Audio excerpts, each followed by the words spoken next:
I've been brutally aware of the fact that all of this might blow up in my face for a very long time. I knew they were coming. I refuse to be called broken. I refuse. I do not believe in things that take away power from me. I would rather say that they are not real. It's better than feeling sorry for myself.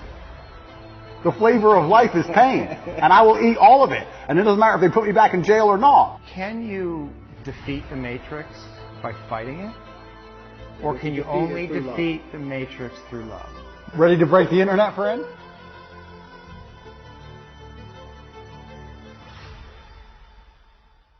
Well, people challenge me often. And what a lot of people don't understand is that I will never adopt the thinking of somebody who is sad, and I will never adopt the thinking of somebody who is less competitive than I am, or less successful than I am. If someone comes along and goes, Andrew, you are wrong, the way you see the world is wrong, but they are suffering from an affliction, why would I adopt a single iota of what they say? So it's kind of funny when I talk about depression. The number of people who defend depression. Depression's ruined my life, it's super real, and I lost my wife, and my life is over, and I want to kill myself, it's real. Surely you should like my worldview. If depression's so terrible and has destroyed your entire existence, you should be listening to me tell you it's not real. But instead they're defending it and sticking up for it. And I don't believe my mind can be put in a state of permanent negativity. I don't believe in that. I don't think it's possible, so it just doesn't happen. My personal beliefs are that life as a man is hyper-competitive, and whatever software you have in your mind should be designed to make you as competitive as possible, and you shouldn't be believing in absolutely anything else. You have two choices as a man often when bad things happen. I feel like you can maybe get depressed and sad about it, but the other outlet's usually anger, or a form of anger. I felt like anger was more, in many cases anger is more effective, I guess. It's more useful. You were angry in that? I wouldn't say I was angry, but if I started to feel negative, I could turn it into frustration or anger, which I could at least alleviate with 2,000 push-ups. It's better than feeling sorry for myself. I don't think anger is a necessarily bad thing. I think that misdirected anger is a bad thing. I think if you get very angry about scenarios and you put it in the correct direction, you get unlimited motivation and you get a lot done. The water behind the dam, it can be destructive, but if it's pushing through the turbine, it powers the town, right? Am I supposed to be happy? Am I supposed to feel good? This is what I don't understand about people, especially men in the world today. Why are they so worried about being afraid? I was afraid every time I fought. I fought anyway. Like, I don't let fear guide what I'm going to do. I do what I'm supposed to do regardless of how I feel. So I don't see anything wrong with feeling fearful. I don't see anything wrong with feeling stressed or under pressure or anxious. All these things that people are trying very hard to get rid of from their brains, I don't see why they need to leave. I will argue the point that if I feel anxious and pressured and stressed and fearful, I will get more done than if I was happy. I think if I was happy, I'd just be hedonistic and just wasting my time. I think that you get a whole bunch done with these negative connotations and negative emotions, and I think that life is suffering and pain, and you're here to go through it, and the sooner you get used to the taste, the more successful you're going to be. I have no interest in trying to change the flavor, my friend. The flavor of life is pain, and I will eat all of it, and it doesn't matter if they put me back in jail or not. I think the only thing better than having everything you want is not wanting anything. Right? So I have every car on this planet. I have 40 supercars. But there's that unique 0.1% of people who genuinely don't want one. And I think that's more freeing than having everything you want. So the true mindset is not wanting anything. Most people, the best they can do is having everything they want. I don't think I can change or affect the world to the point where pain and suffering and bad things are not going to happen.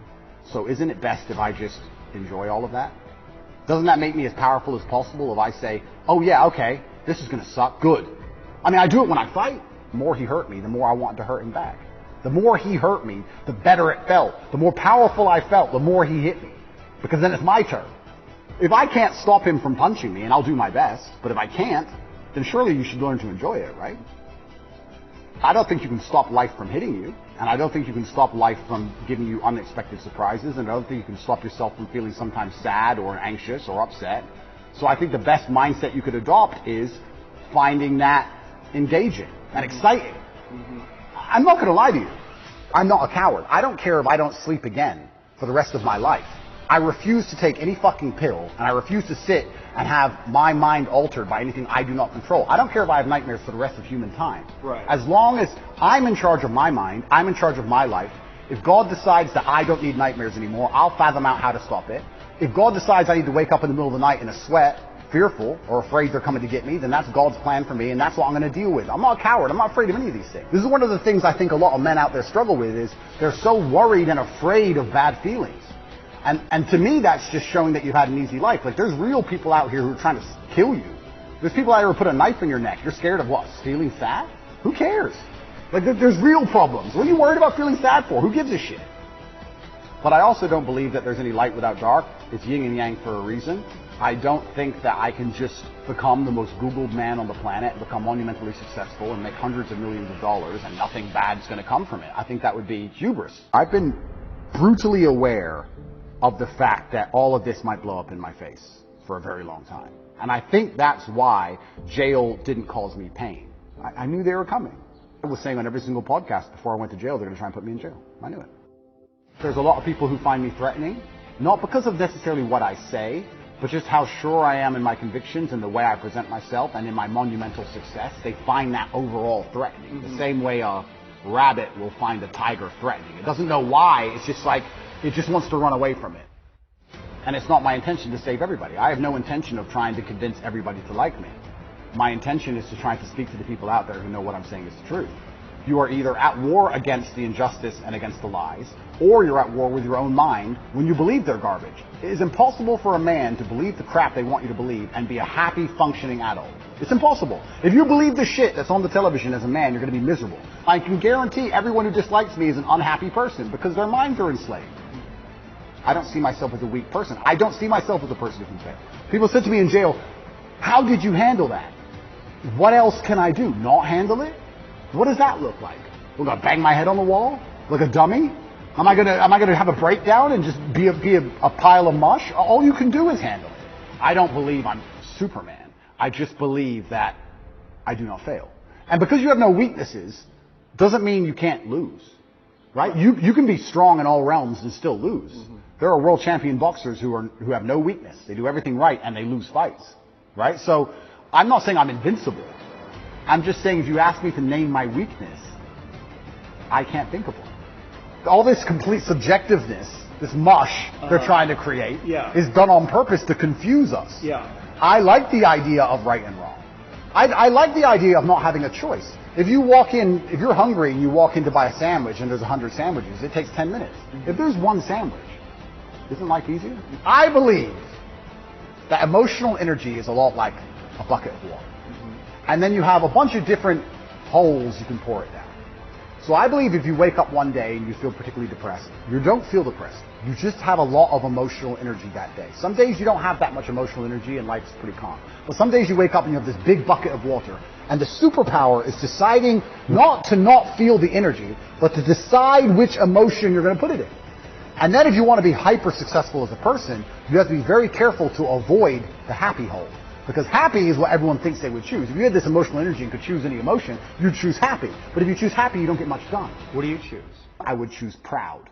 And proud means you have to work. Proud means you have to do things. You have to achieve things. If you want to be proud and be realistic, you have to do fantastic things. Can you defeat the matrix by fighting it? Or can you only defeat the matrix through love? Of course, only love can do it. It's the most powerful driving force on the face of the planet. It always has been. And it's only when people are going to wake up and have a true love for themselves and love for the community and love for their children and love for these things that we're going to start to resist the evil. But I believe, as a man at least, your love only has value when you're capable. The more capable you become, the more valuable your love's going to be, and that's certainly how we're going to fix the world. So the answer is love, of course, but society has actually hijacked the word love and tried to convince you that you don't need the Father's love. Perhaps you need this unconditional love, which is more like a mother's love, if you want to gender it, perhaps. So it's unconditional. You can act without honor, you can act without courage, you can act without discipline, and you'll be loved anyway just because you exist. I don't believe that for myself.